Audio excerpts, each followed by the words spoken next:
Join Cell Academy, Goa's best coaching for IIT, JEE and medical exam preparations for class 8 to 12. Register for Stellar Talent Search exam for class 7 to 12. Admissions are now open for class 8 to 12. We have study centers at Margao, Vasco and Porvorim. Students had boycotted classes because of a problem we have with our COA enrollment numbers. Today as well, we have come together and boycotting classes because of the same issue.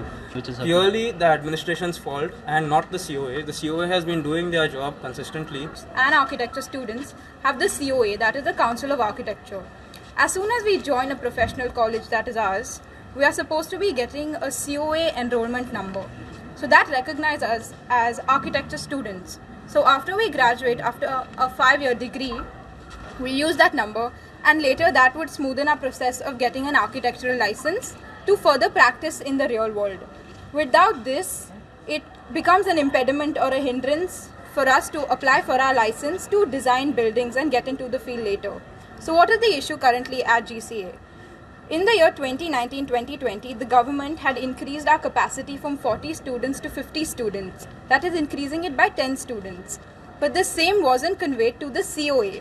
So currently, we are a college that is recognized to have only 40 seats in each class. So that brings us under the impression that we don't have 10 extra students. So currently, we've come under this whole issue of 10 plus students in each class not having a COA number. मजगती गोय college of आर्किटेक्चरच्या भुरग्यांचो विषय सुटावो जाला म्हणून मुख्यमंत्री उलयलो. Architecture कॉलेजांचो issue resolve जालो.